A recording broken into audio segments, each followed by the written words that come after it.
Hey, what's going on? Los Angeles, City of Angels, beautiful people. What's up? I'm your co-host, Ryan Dyer, joined as always by the madman, Jamal Madney. This is the LA Football Show. We're here on the LA Football Network. We are live on the Mightier 1090 ESPN Radio. Have a super fun Friday show coming out for you. We're going to talk Rams and Chargers a little bit combined for the first 40 minutes or so. So if you're on podcast, you're going to have a little interweaving of the teams here. And the bottom back nine, if you will, we're going to interweave some Trojans and Bruins talk, quarterbacks, and what they can learn from. So if you're on podcast listening to Bruins and Trojans, sorry, you're going to hear a little bit of the other teams and other teams' players, but it's all in good fun and should be a blast. Madman, what's up, brother? I thought we were past this rain, but here we are back in sweater weather in April.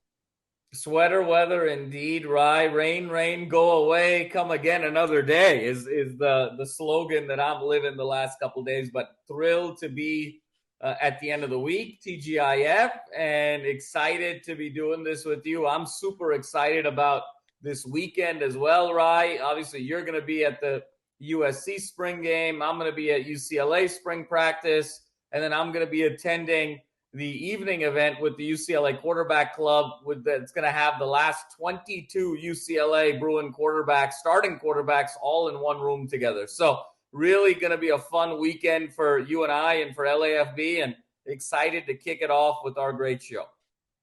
Yes, a lot of exciting things happening in general with the LA Football Network. We'll have plenty more updates for you coming soon. I always people probably get annoyed when people tease things, but it's still in the works. So we'll let everyone know as things kind of unfold. But a lot of inner workings and the grinding at the network is continuing on, and we're excited to share it all with you. Show is always brought to you by our friends at BetOnline. Head to betonline.ag today. Use our promo code BELIEVE. That's BLEAV. Gets you a 50% welcome bonus on your first deposit. Free money for you. NBA playoffs, NHL playoffs, rock and roll. Lakers are in the playoffs. Clippers are in the playoffs. Jamal, I know you know this, but it's the first time since maybe just ever, or the merger, or I can't remember what the stat said, but that all four California NBA teams are in the playoffs at the same time, being the Kings, the Warriors, Clippers, and Lakers. So exciting times for California basketball, LA basketball more specifically, and obviously hockey. We got the Kings in the playoffs, and a lot of excitement there as well. So all of that you can bet on at BetOnline. Head to betonline.ag. Promo code BELIEVE. Tell them the guys at the LA Football Network sent you. So Rams and Chargers talk. We are going to have some fun here. We are exactly 2 weeks away from the NFL draft. And so it's coming up, but we're going to put a little bow on draft talk because I'm sure everyone's maybe not tired of it, but we'll put a little bow and we'll get back into it next week, maybe on our Monday Night Live, do another mock draft or something like that. But we want to talk current rosters between these teams, Jamal, and we are going to build the perfect LA football team based on current rosters, pulling Chargers and Rams players together. So it should be a lot of fun. We'll see how this team built together, how they would stack up against the rest of the NFL, if they would win it all or whatnot. But should be a lot of fun. So anything you want to add before we just kind of dive right in? I'm excited, Ryan. I mean, I'm excited to build this team of the Chargers and 3 Los Angeles Rams and see how it all shakes out. It's going to be really fun. Oh, yeah, that probably will be the case. And we probably know that, well, maybe not even 3, maybe just 2, based on position awareness. So, yeah, let's just jump right into it. So should we start defense or offense? Oh, we always got to start offense in the modern NFL. Okay. Well, we're obviously, I should probably get like a notebook so we don't like skip over a position here and realize we end up having like 24 players instead of 22. So let's do this. Or should I pull up like a spreadsheet that we can like have people actually follow along with? Would that be a wise thing to do? Spreadsheet's the way to go. I think you got to go spreadsheet. Let me pull it up. You do some distracting here while my goodness, we probably should have prepped this, but the notepad, my goodness, Ryan, 1994 called, they want their methodology back, so here we go. Oh, but when you got a notepad that looks that good, then okay, I retract all of my previous statements in the last 11 seconds. That's a gorgeous looking LAFC notebook right there. Oh man. It's so LFB, we clean. got I love pitch, our black and white logo. It's just so clean. It's sort of, right? oh yeah, I love it. It's clean. It's Get your LAFB merch at lafbnetwork.com/locker room. LAFB locker room, excuse me. All right, so I think we can do this I'm here. excited about this, Ryan, because I think this team, there's this super LA team, the LA Dream Team, could be something really, really fun here. So let's kick it off. We got the spreadsheet for those following along on the network, and here we go. LA Dream Team. Okay, so the LA Dream Team, baby. Quarterback. I'll make it look pretty afterwards, but quarterback, it shouldn't be difficult, I don't think, but I do want to pay some respects to Matthew Stafford. You know, he does have the only Super Bowl in the entire NFC. He came here on a trade from 2 first-round picks and led this Ram squad, albeit it was, a very talented, very stacked Ram squad with a great coaching staff as well, but he was still the QB of that team. Threw for over 5,000 yards if you combine the playoffs and the Super Bowl, 41 touchdowns. So had a very stellar year. But I mean, the answer is Justin Herbert, obviously. So I'll let you jump in, but it's got to be Justin Herbert if we're going quarterback, especially for the future. Oh, it's Turbo Herbo, no doubt about that. Obviously, Stafford, great career. And, actually, if there was, back in the earlier iterations of the Pro Bowl, Ryan, if you actually had a throwing competition like you did before, I mean, are there two better guys than Stafford and Herbert to kind of have a throwing competition? That would be really something with those two live arms. Throw in a Mahomes, throw in a Rodgers, a Josh Allen. It could be, unbelievable what that would look like. But yes, I don't think there's any question. I think peak Matthew Stafford was obviously that Super Bowl run and one of those earlier seasons that he had with the Lions when he threw for over 40 touchdowns. But the answer here is Justin Herbert with a significant amount of distance here, no doubt about it. So that one was easy. Let's go on to running back, Ryan. What are you thinking over here in terms of your RB1? Are we doing RB1 and RB2 or just RB1 here? Well, okay, I guess we should have specified that. Should we do 2 running backs and 3 receivers? Or excuse me, 1 running back and 3 receivers, or 2 running backs and 2 receivers? I think we'll go. Well, it's an easier game, I feel like, if it's 1 running back and 3 receivers. Let's go 2 running backs, 2 receivers, and a tight end. Oh, okay. So we're going to go 21 personnel here. 21 personnel. All right. So then let's change this to 2 running backs. Okay. And so just so we're on the same page, this is strictly for 2023 season, right? Like not building a franchise. Like, so it doesn't matter if like we want to go youth or age. It's strictly for who's the best team for this coming up year.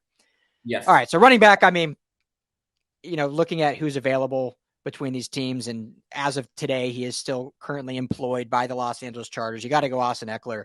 I think both these teams have some decent depth. I wouldn't say they have a superstar running back. If they do, Austin Ekeler is absolutely that compared to the Cam Akers or any of the backups after that. So, Ekeler obviously gives you a lot of versatility. We talk a lot about him all the time. We don't think he's necessarily worth, which really no running back is, over $10 million, but where he is right now, $6-7 million, I think that's very fair. And he does give you a lot of juice and the ability to do things. And it's going to be really fun to watch him in Kellen Moore's offense. But to start, RB1, I think, has got to be Austin Ekeler. Yeah, I completely agree, Ryan, for all the reasons that you said, just in terms of his incredible productivity over the years, his ability to catch the ball out of the backfield, all the numerous touchdowns that he's had, both receiving in the red zone, and just everything that he kind of brings to the table, running, receiving, blocking. I think it's pretty clear Austin Ekeler's RB1. I'll be honest with you, though, Ryan. I think for RB2, I'm gonna go against the grain here a little bit and throw a curveball. To me, it's Kyren Williams. I think that's the second best running back in Los Angeles. When you factor in, I think the youth and just the spry legs, everything that he did at Notre Dame in college. We just got a taste of him with the Rams. But I would take Kyren Williams over the likes of a Cam Akers, a Joshua Kelley, just for the upside and everything that he can bring to the table as a very nice compliment to Austin Ekeler. Yeah, it's going with Kyron is a pure talent and upside play. And it's not necessarily a bad play, especially because you have your RB1 and Ekeler. I think with the tough thing with Cam, if we're going on at this point, just production, obviously it would be Cam, but I think we've kind of seen the ceiling of Cam Akers, and it might be unfair to say just 3 years in, but running backs have such a short shelf life, and the fact that it's been 3 years and we haven't seen like a true breakout or any dominance from Cam Akers, I still think obviously at this point he has a spot on this team, and I think he can get better if he truly buys in and also gets used the right way, and also if the offensive line is better than it was last year. I don't think anyone could have run behind that offensive line. But I agree. I think Kyron Williams just gives you so much upside. And we didn't get to see him at all last year. I still don't really understand why. I don't know if they were just trying to preserve him, knowing the shelf life of running backs, saying, you know what, this is a lost cause of a year. We don't have a good offensive line. We don't want you were injured in OTAs. We don't want to get you more injured by just putting you behind a embattled offensive line. So maybe it was that kind of thing where they were saving him, and now we'll see him unleashed. Because when he was drafted out of Notre Dame, I mean, I remember how excited we were being in Vegas when the draft pick came in. We're like, man, this is a hell of a draft pick for the Rams, because here's a kid that can absolutely start from day one, has versatility, has some breakaway speed, has, didn't get injured in college. Obviously that bucked that trend in OTAs, unfortunately. But yeah, I agree with you. I think that we'll go with Kyron Williams as RB2.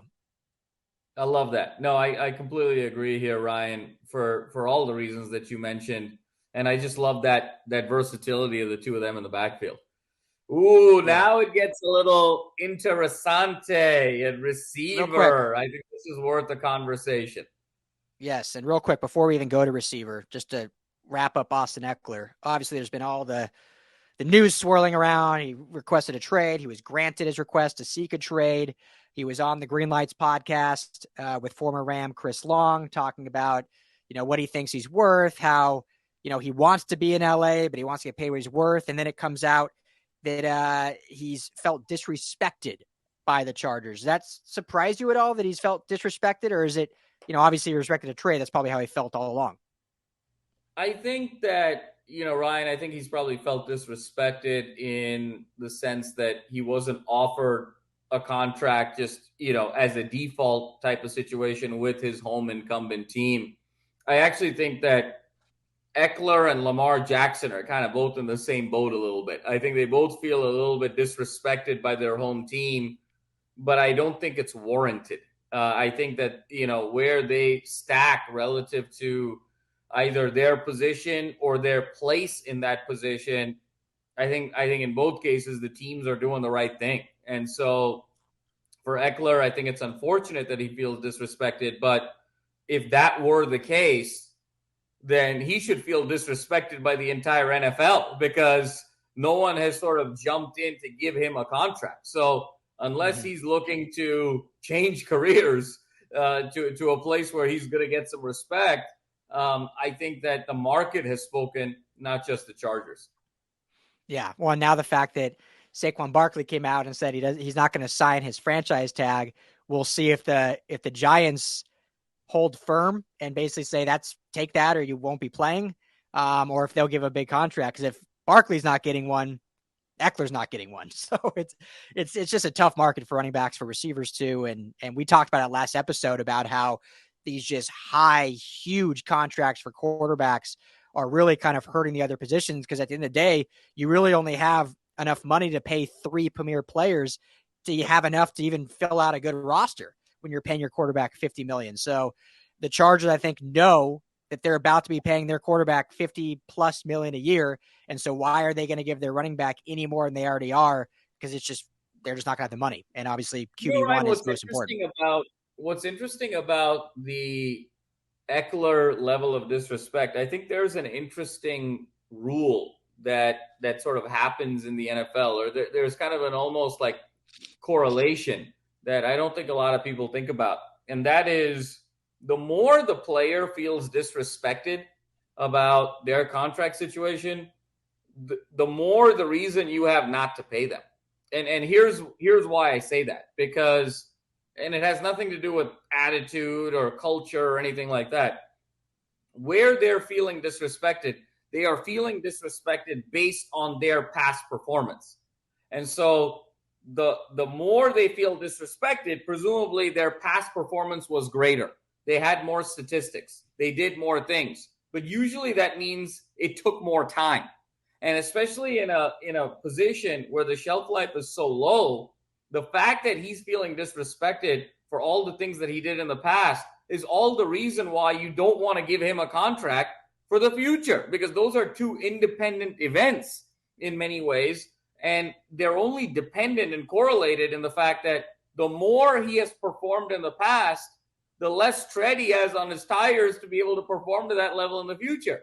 So he's almost shooting himself in the foot in a lot of ways by feeling so disrespected when you're kind of dealing potentially with a management team that is more analytics driven, that's a little bit more data driven, that's a little bit more kind of strategic and thoughtful, like they would be running a company, which the Chargers have started to become.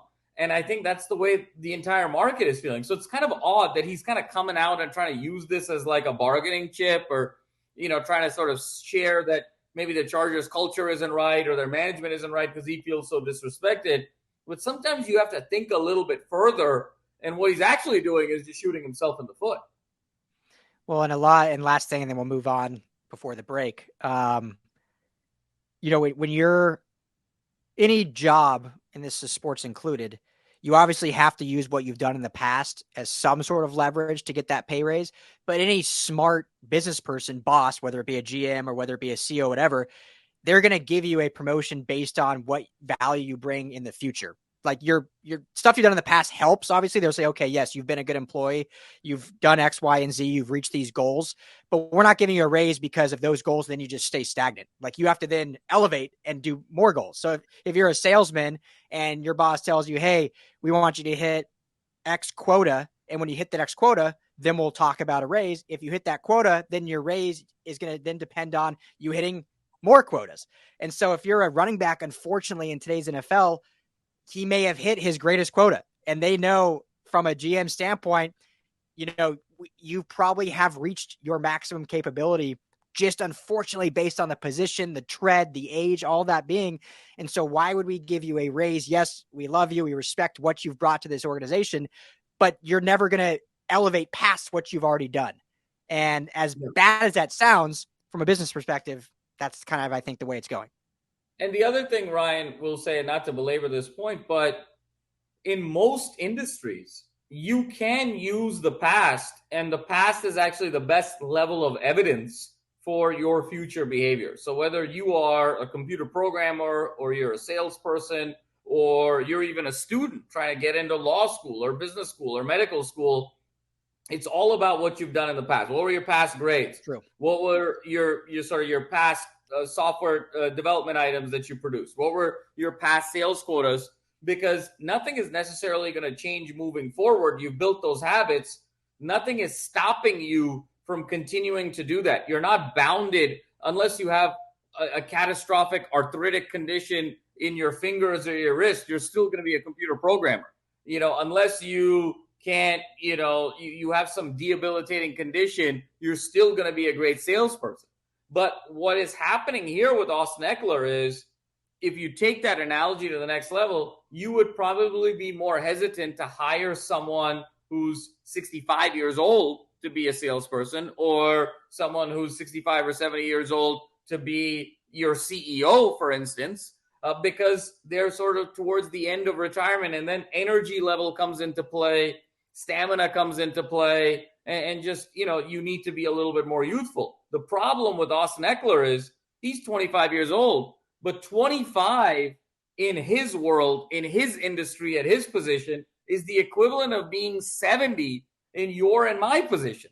And so that's why it's not like a 70-year-old walks in and says, make me CEO because I have done all of these things for the last 45 years. It's almost looked at as, well, you had a great run. We got to get younger. That's what's happening with Austin Ekeler. He's using his past performance, but then everyone's like, oh, yeah, the past performance was great. That's why we need to get younger.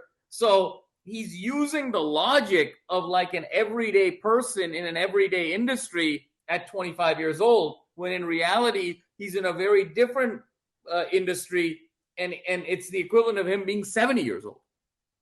Well, I agree even more with you because he's actually 27, so he's even closer to the end of So that.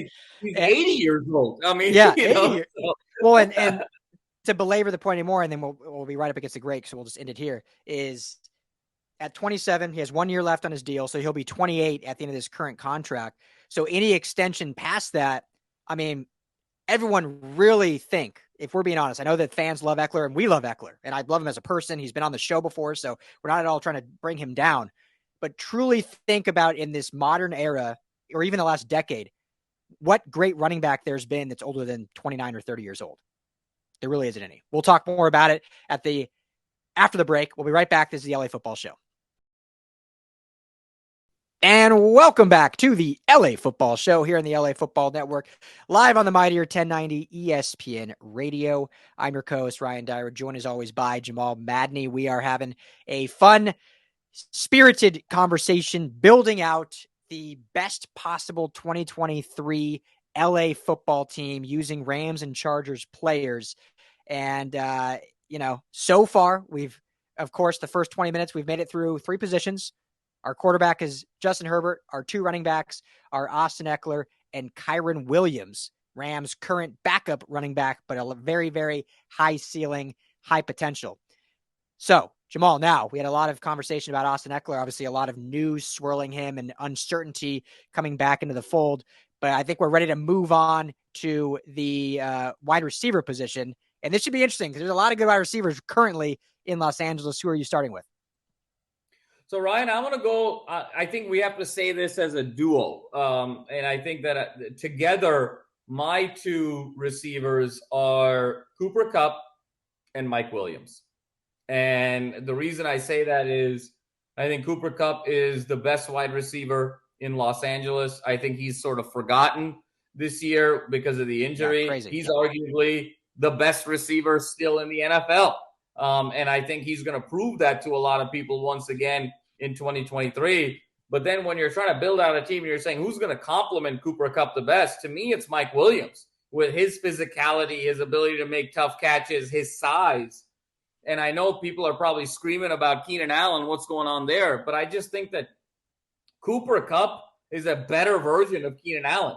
And then I don't need a Keenan Allen when I have a Cooper Kupp. I'm going to go with Cooper Kupp, and then I'm going to go with the best possible complement to Cooper Kupp, and that is Mike Williams over the likes of not just Allen, but Van Jefferson and Tutu Atwell, Guyton, and the list goes on. But I'm feeling firm about those two.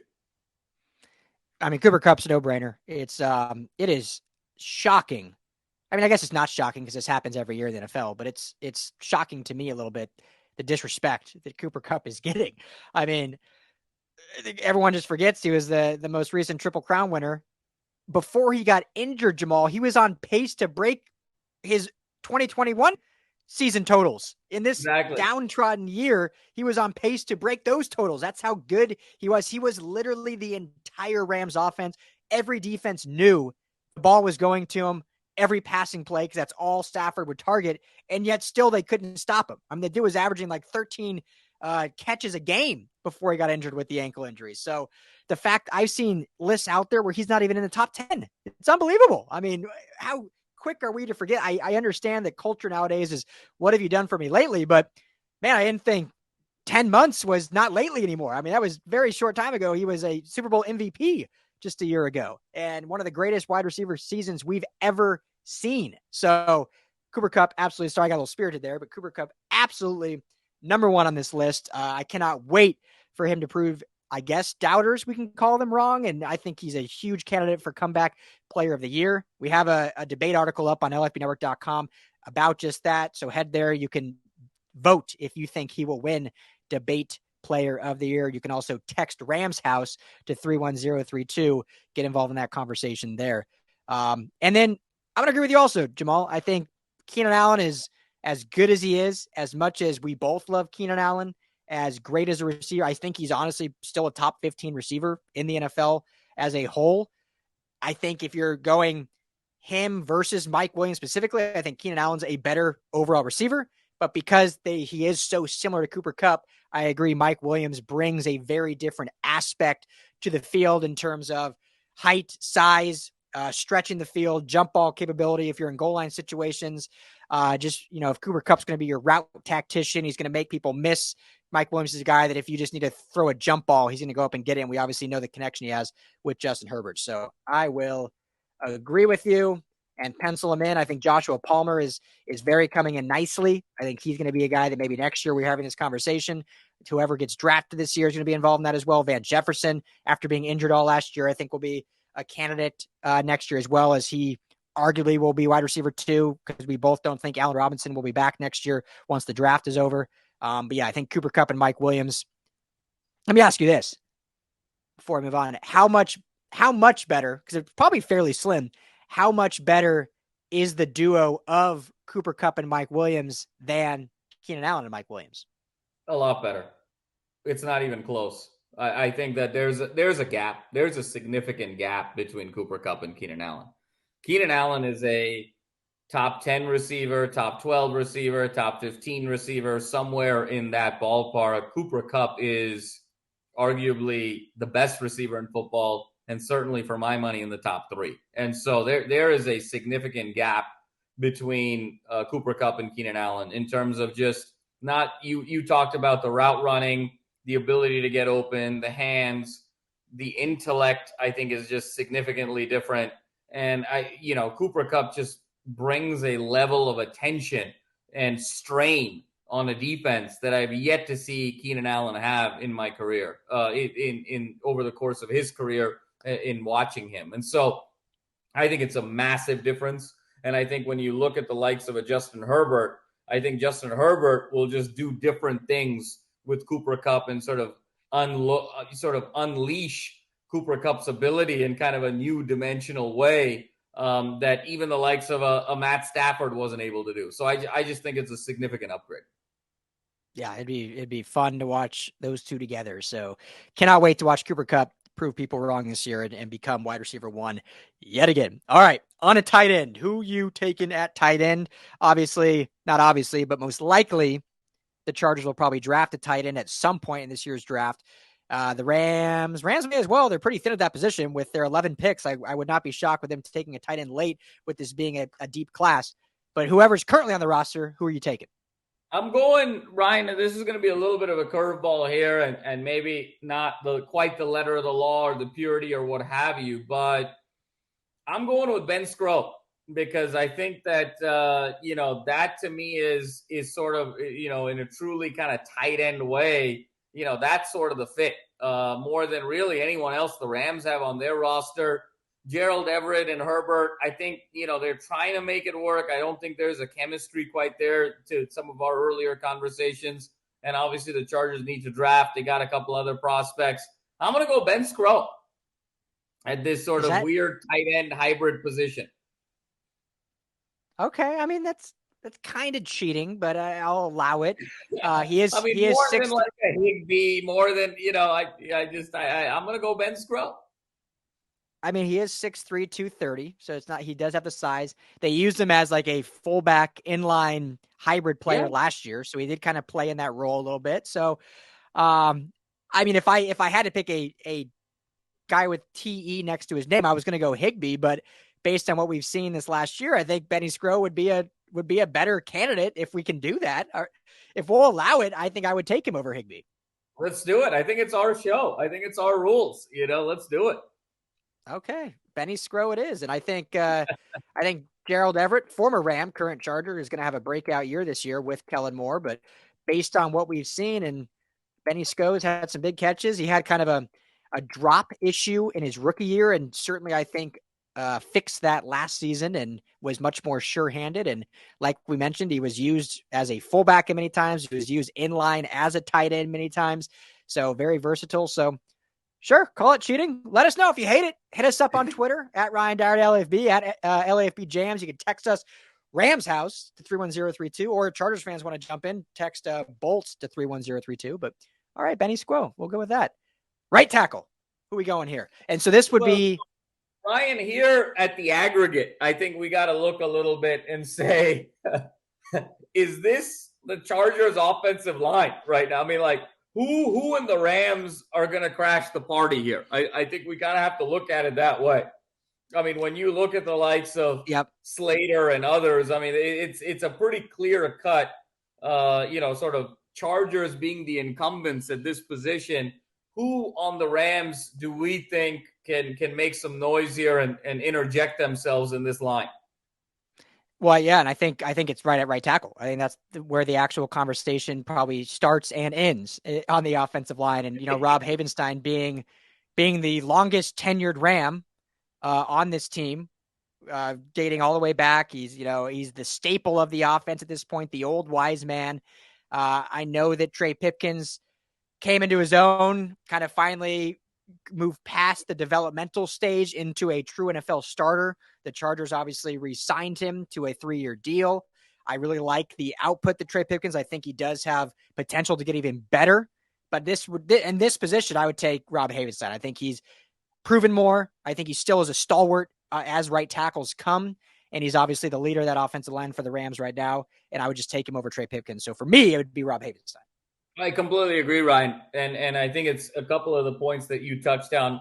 One is consistency in terms of body of work year over year, which is something we just haven't seen from Trey Pipkins. And I think the other piece of it for me is the leadership in terms of, how this person would be in the locker room as a leader, galvanizing the rest of his teammates to produce at a high level. And then I think the third is, even with Havenstein, I think there's a level of trust, there's a level of versatility, and I think there's a level of durability.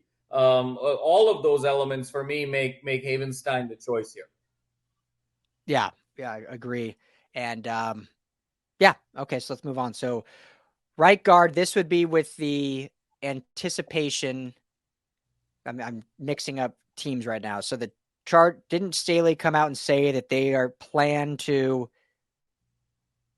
they keeping Zion at right guard, or are they planning on moving Salyer over to right guard and Zion over to left guard? Do you remember?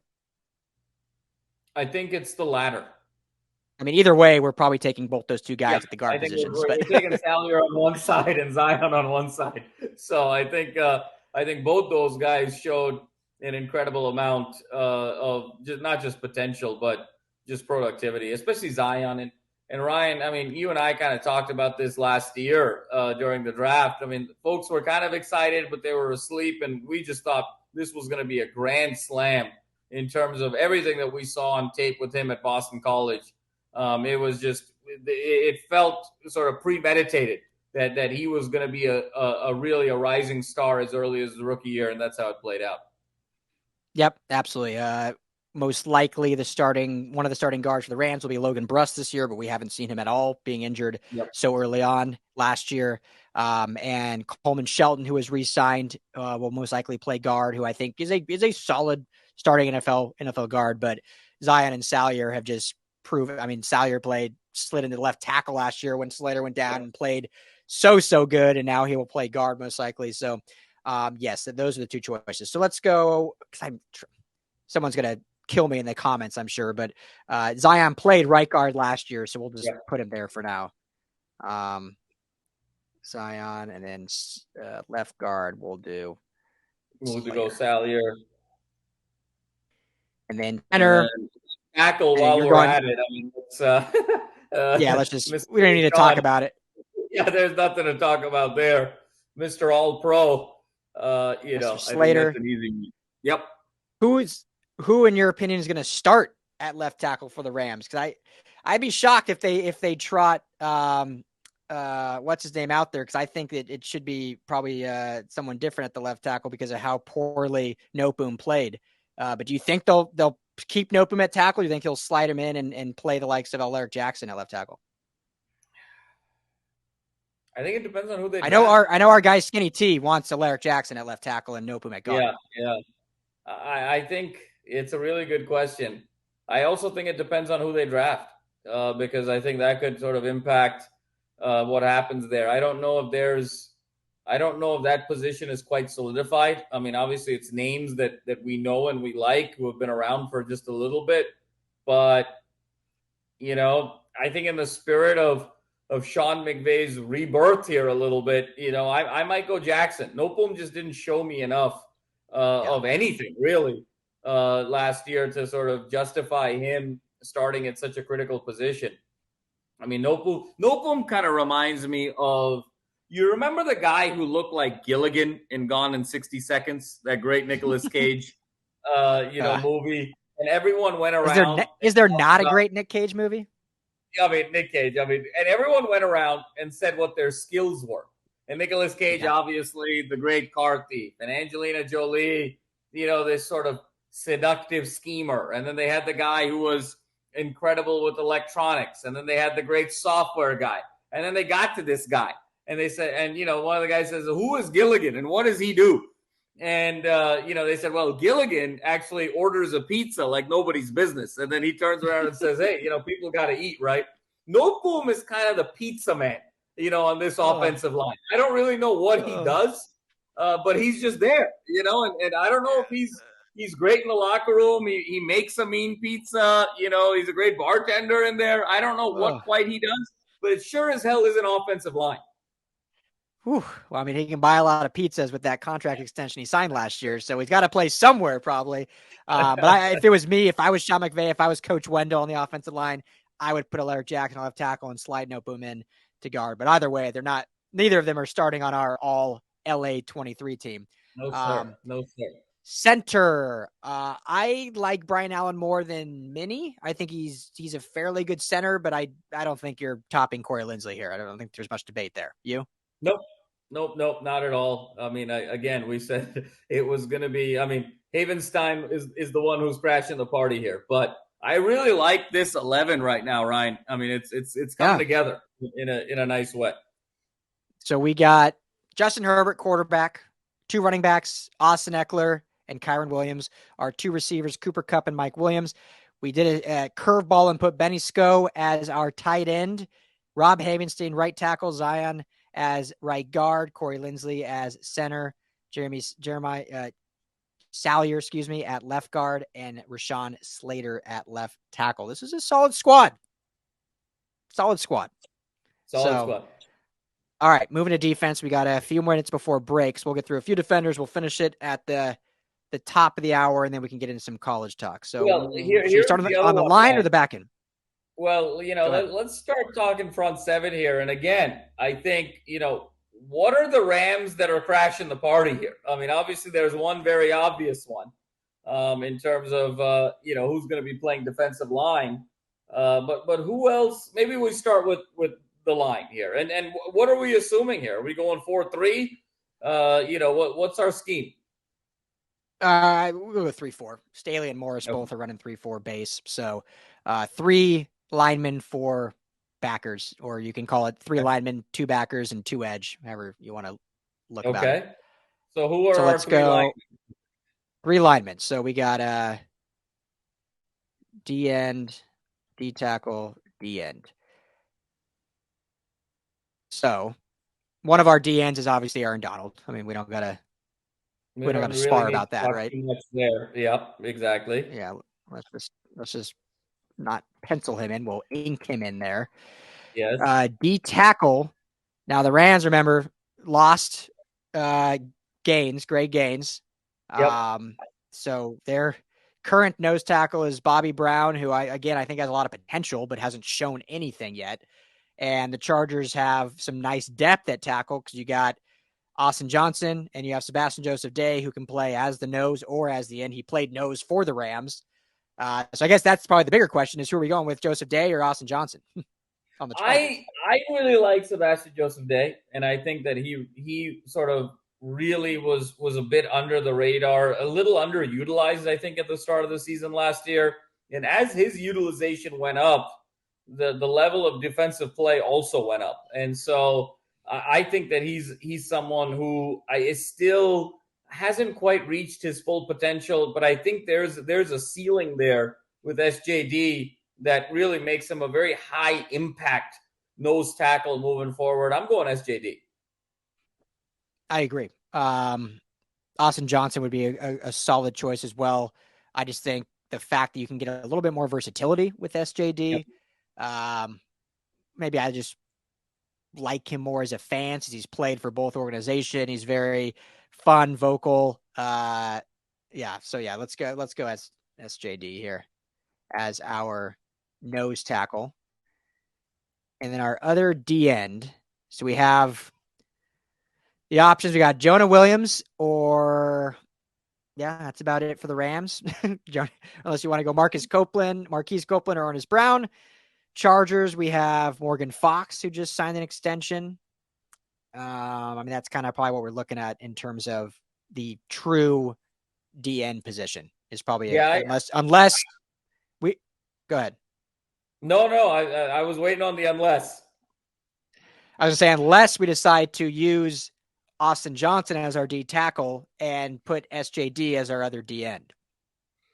That's interesting. I kind of like Morgan versatility. Fox here. I like Morgan Fox here because I think just kind of going more traditional. I think especially going opposite Aaron Donald, and I think just the opportunities that presents. I think having just a more traditional D end, I think makes a lot of sense. Morgan Fox, obviously, he's a bruiser. He's a guy who's built for the trenches. I really like Morgan Fox in this spot. Yep, I love Morgan Fox. I completely agree. For those Charger fans that don't know, Morgan Fox did in fact line up opposite side Aaron Donald and had a career high 6.5 sacks when he did that. So it's a lot easier to have career highs when you play on the other side of Aaron Donald, but he proved last year for the Chargers that he's very formidable as well. And obviously, play with the likes of Khalil Mack and a few games with Joey Bosa when he came back, but showed enough where the Chargers gave him an extension. And so I agree. I think that's a solid, very solid. What's really funny, Jamal, is this defensive line was literally the 2021 Rams defensive line. Yeah. Literally. SJD, Aaron Donald, and Morgan Fox. This was the Rams defensive line. And that ended up in a pretty decent season. So yeah, ended up pretty swell. And now two of those guys are on the Chargers on the other side. Now we just brought them all back together in unison. So, all right, well, that's all the time we got. Got to take another quick break, and we will finish this up at the top of the hour. So this is the LA Football Show. Keep it right here. Hey, Los Angeles. Welcome back to the LA Football Show here on the LA Football Network, live on the Mightier 1090 ESPN Radio. I'm your co-host, Ryan Dyer, joined as always by Jamal Madney. We are selecting our all LA 2023 team using Rams and Chargers players. We finished the offense. We've gotten through the defensive line of the defense. To recap really quickly for those that are just joining us, QB, Justin Herbert. Running backs, Austin Ekeler and Kyron Williams. Wide receivers, Cooper Kupp and Mike Williams. Tight end, we went with a curveball, Benny Sko. Right tackle, Rob Havenstein. Guard, Zion. Center, Linsley. Left guard, Salyer. Left tackle, Slater. Defensive end, Aaron Donald. Defensive tackle, Sebastian Joseph Day. Defensive end, Morgan Fox. And so now, Jamal, we are on to the edge positions, 2 edge positions, and this should be probably the quickest one we will get through. No question about it, Ryan. Let's start with Mr. Bosa. Real quick, if you just look at who the options would be for the Rams, you have Michael Holt, who's not even a true edge. They moved him out there last year, played admirably, had some trouble setting the edge, but would not consider a credible threat at the edge, although at this point he is their starting edge. And Kyer Thomas, most likely, or Daniel Hardy, who did not play at all last year due to injury. So slim pickings if you're the Rams. So I think it's pretty easy to say we're going Joey Bosa and Khalil Mack. Not much debate there. No, sir. Joey Bosa and Khalil Mack.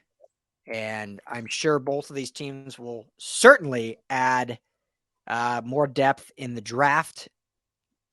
The Rams may need to call the Chargers to add depth because the Chargers technically actually have 6 edge players, while the Rams have about 3, and none of them outside of Hoek had even any playing time last year, really. So anyway, Bosa and Mack, Ryan, both obviously very good.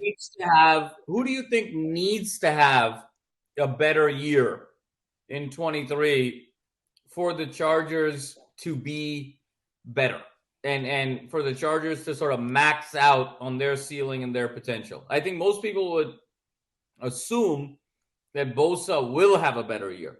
But who needs to have a better year in your estimation? I would say Bosa. And here's why. We talked actually, I think last episode about Khalil Mack, if he could really harness those few games where he was elite Khalil Mack, it would mean exponential things for the Chargers. And I still stand by that. And that's absolutely true. But I think at this point in their careers, if both players are playing at peak based on ages, everyone would say Joey Bosa is the better edge rusher at this point, at this age, at this station in their careers. And yet Bosa, even when healthy last year, did not look like that. You could even argue the year before had some struggles. I'm not saying he's a bad player by any means, but didn't live up to that like top 5 edge rushing profile, which we've come to know as Joey Bosa. Khalil Mack had that at one point in his career. I think we all agree now he is, probably dropped out of the top 10. And if he can be in that top 15 category, fantastic. Bosa needs to be in that top 5 category for this to be a true dominant pass rushing unit. Because if Mack's say 15 and Bosa's 13, that's going to leave a lot to be desired based on what they're paying these two guys and based on the names on the back of their jerseys. So I would say Bosa. What about yourself?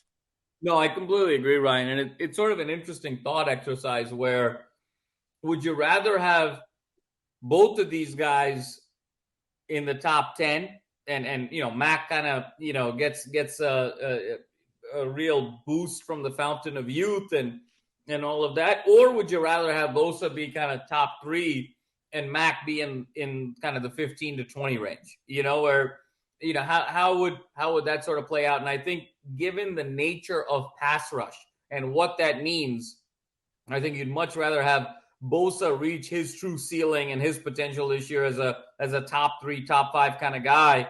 And even if you get Mack in the 15-20 range, I think it's a significantly greater upside for the Chargers defense than just having 2 top 10, top 12 guys. Yeah, and correct me if I'm wrong. I'm literally just thinking about this on the spot, so I'm sure I'm going to forget someone. So everyone out there listening, feel free to correct me. But to my memory, the last time a team had, when you look historically, the last time a team had 2 true elite pass rushers, not just by name recognition, but in terms of actual statistical seasons, would be the 2015 Broncos with Von Miller and DeMarcus Ware, who Von Miller obviously had an MVP level season. His playoff run is still arguably one of the greatest, I think, defensive playoff runs we've seen in quite some time. And DeMarcus Ware kind of found the fountain of youth and was a true force that entire year and really competent Von Miller. Outside of that, historically, we see you have one dominant pass rusher, and then you have a top 20 guy that kind of cleans up some of the scraps. When you look at those great Aaron Donald years, and Leonard Floyd kind of cleaned up in that top 16, top 17 range, and Donald was the guy getting the 19, 20 sacks.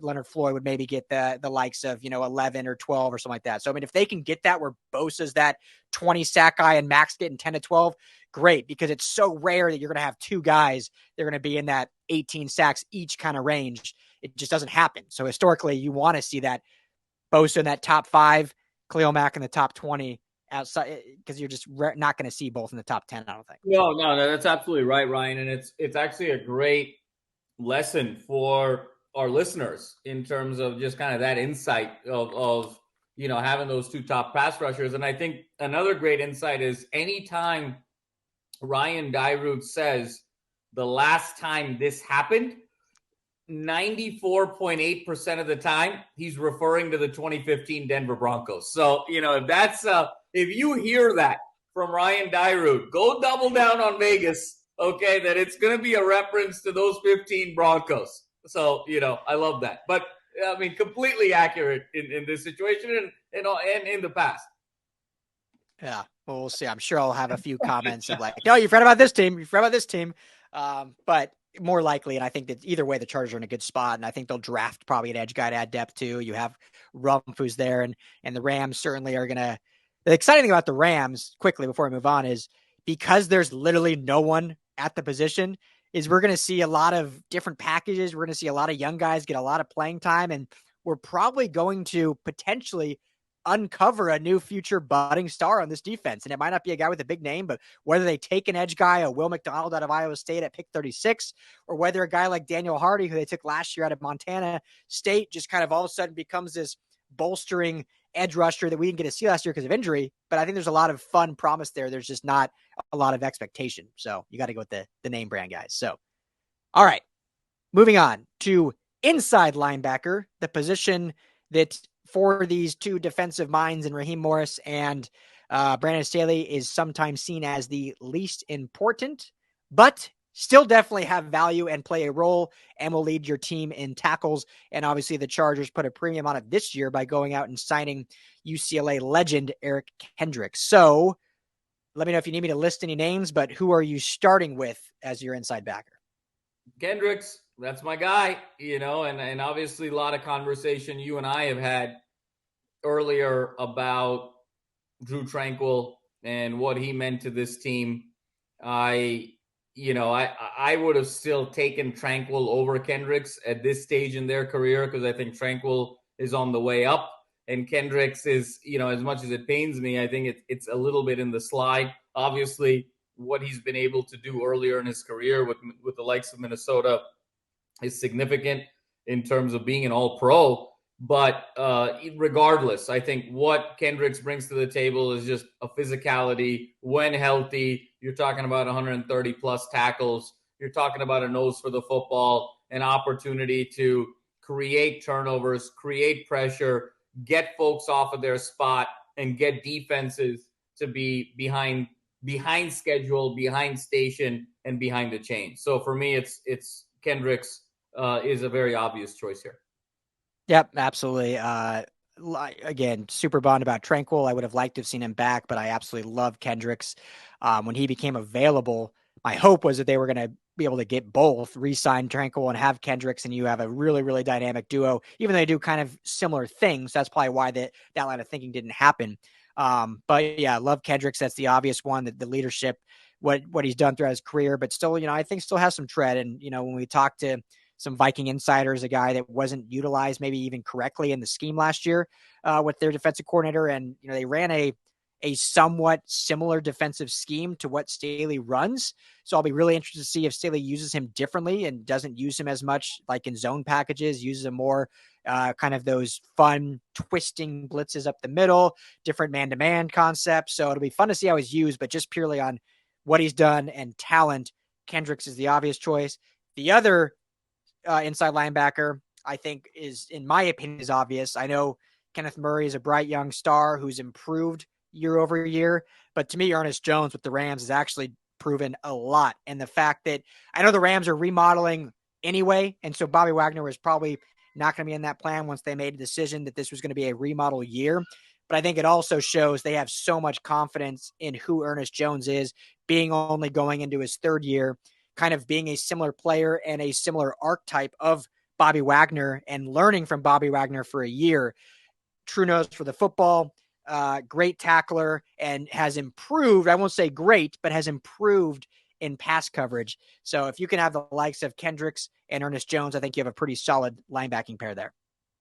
No, completely agree, Ryan. And I love, again, we've talked about this when you're mishmashing rosters here. I actually think that the Jones-Kendricks combination is the best possible combination you can have of any sequence of LA linebackers, just in terms of range, in terms of closing speed on the ball, in terms of versatility of hanging in the box versus kind of dropping back in coverage. I think it just gives you a lot to work with there and in your ability to kind of disrupt an offense. So love Kendricks and Jones.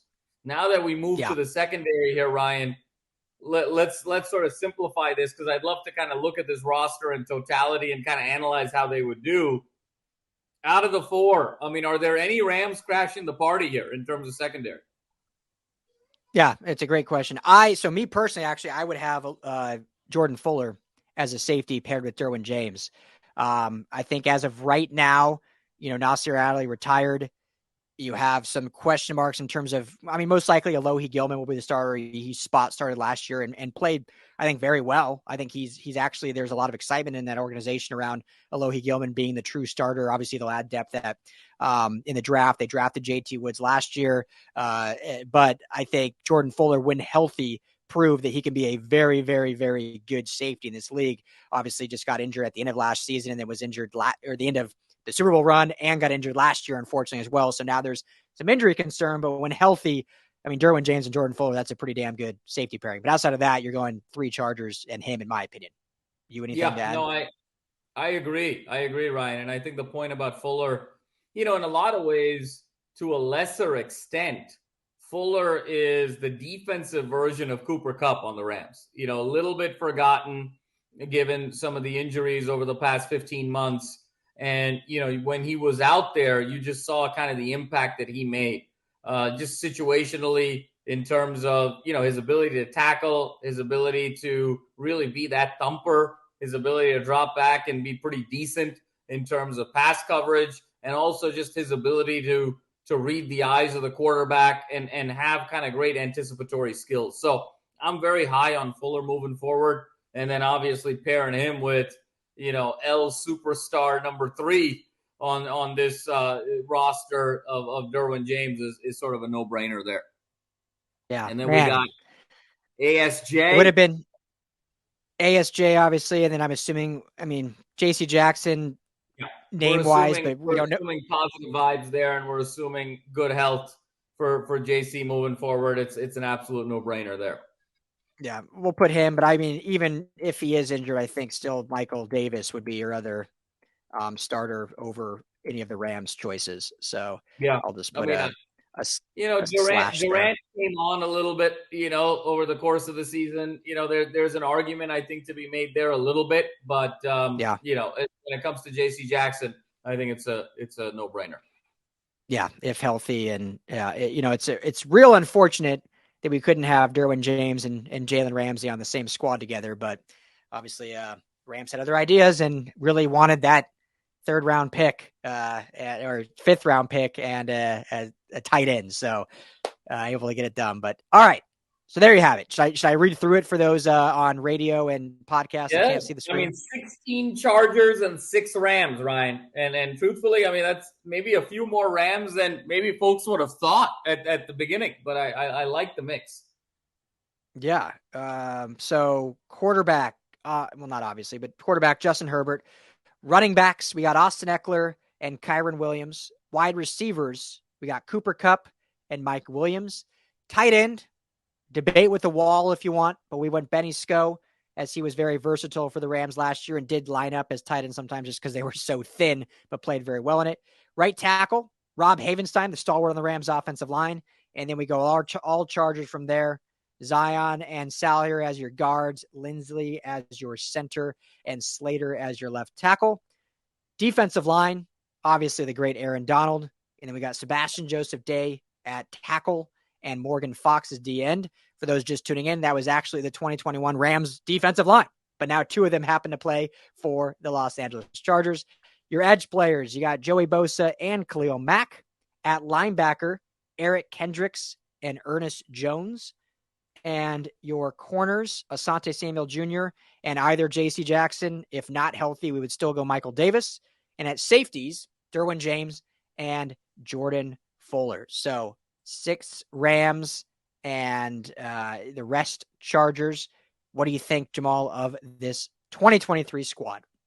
Look, Ryan, I think it's a formidable squad. I think if we sort of break it down, you're adding to a team that went 10-7, with guys on a team that went 5-12. But I think when you sort of look at it holistically, what really prevented the Chargers from making that next step and going from 10-7 to maybe 12-5, 13-4, and making some noise in the playoffs? I think there were 2 areas. I think the first area was clarity in the downfield passing game to a certain extent. And, the ability of constantly kind of checking it down with Ekeler and not necessarily being very spry with him opposite to him in the backfield. I think Kyren Williams brings an explosiveness to this backfield that they didn't have. And then I think Cooper Kupp just brings a precision to this offense that at times looked a little sloppy, a little casual from time to time in terms of how they ran routes, how they called plays, how they executed. So I think there's an enhancement there in a significant way. And then what was the other kind of piece was the physicality of the defense. And now when you bring in Aaron Donald to this unit and you have the likes of Joey Bosa and Khalil Mack as part of this front seven, and then the likes of Kendricks and Ernest Jones with a really nice combination there, you're talking about a significant enhancement to this defense. And so I think that you're looking at a team that's probably 13-4 with very strong aspirations of going to the Super Bowl with this group.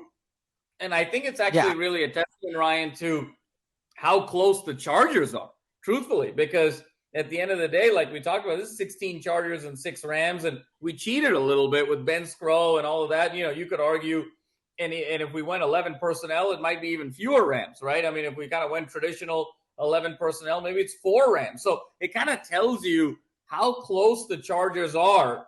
And with the right move and the right draft picks, and then following that up with the right level of free agency, this could really be a very special year. Yeah, very well said. And I think that's what makes this exercise fun. And, this isn't also to show how far the Rams are, even though it may look that way, but it just shows how youthful and unproven they are. And obviously they have a lot of holes filled, but they have, some still, even with how rebuilding they are, they did still get 6 players on this roster. And so that still has a testament to them as well.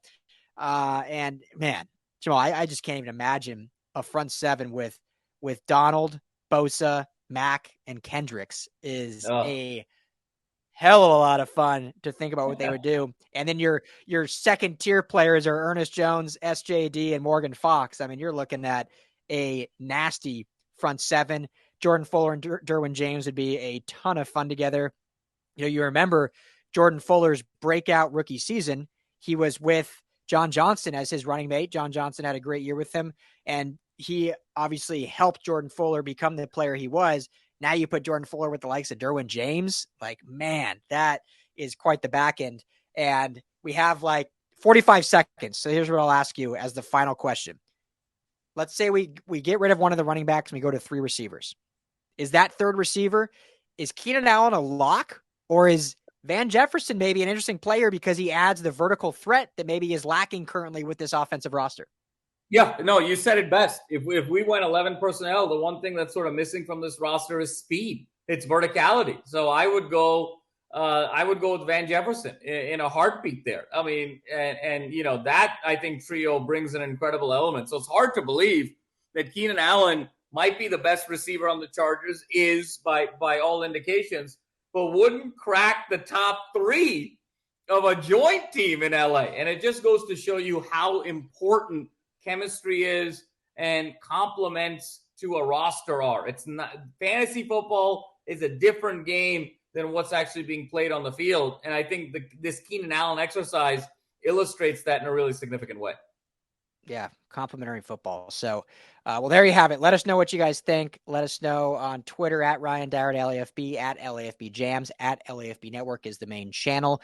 You can text us either Rams House if you're a Rams fan, Bolts if you're a Chargers fan, to the number 31032. You can send us hate mail. You can applaud us, whatever you want. We want to hear from you.